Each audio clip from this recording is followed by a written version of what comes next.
বাড়িতে থাকার কারণে দুপুরবেলা মন শুধু খাই খাই করে। গাব থেকে শুরু করে আজকে দুপুরবেলা কিছুই ছাড়ছি না। বন্ধুদের সাথে আড্ডা দিয়ে দুপুরবেলা চলে আসলাম ঘরে। এসে দেখি প্রচুর খিদা লেগেছে। কি খাবো, তারপর দুধের ভিতরে এরকম টোস্ট ভিজিয়ে খেতে খুবই মজা লাগছিল। আমাদের বাড়ির যে বাতাস, আমরা অন্য কোনো বাড়ি গিয়ে টিকতেই পারি না। এখানে এসে দেখি চেয়ারটা পড়ে আছে। আমার মাথায় গরম, ভাই চেয়ারটা কেন ওখানে পড়ে থাকবে। তারপর খাওয়া শুরু করলাম। কি অসাধারণ, খুবই মজা লাগছিল। চেটেপুটে খেয়ে নিলাম, কিন্তু এখন মনের ভিতরে অন্য কিছু ঘুরতেছে। কারণ মিঠা জাতীয় খাবার খাওয়ার কারণে মনে কেমন ছটফট করতেছিল। এজন্য টক জাতীয় খাবার খাওয়া প্রয়োজন। আমাদের বাসা দক্ষিণ অঞ্চলে হলেও আমাদের বাড়ি অনেকগুলো আম গাছ আছে, কিন্তু বেশিরভাগ আম গাছই টক এবং খুবই পোকে ধরা আম আছে। তাছাড়া ভালো আম নেই বললেই চলে। তারপরও খারাপ আম হয় নাই, অনেকগুলো আমই দেখা যাচ্ছে।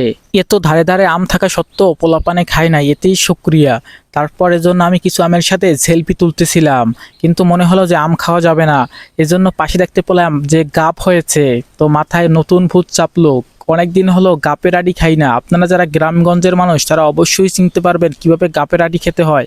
আর যারা শহরের মানুষ তাদেরকে আমি বুঝাচ্ছি যে কিভাবে গাপের আডি খেতে হয়। অবশ্যই ভিডিওটি লাস্ট পর্যন্ত দেখুন। গাছের দিকে থ্রো মারলাম, তারপর এই আটিগুলো কিন্তু বের হয়ে আসলো। তারপর এই আটিগুলো কিন্তু খেতে খুবই মজা হবে। তবে সমস্যা হলো আটিগুলো বাইরে ছড়িয়ে ছিটিয়ে পড়েছিল।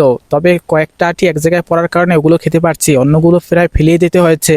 তাছাড়া আমাদের বাড়ির পরিবেশ দেখুন কি সুন্দর মনোরম পরিবেশ। এই কয়টা আটি খেতে পেরেছিলাম, অন্যগুলো তো অতটা পাওয়া যায়নি, ওগুলো সব নষ্ট হয়ে গেছে।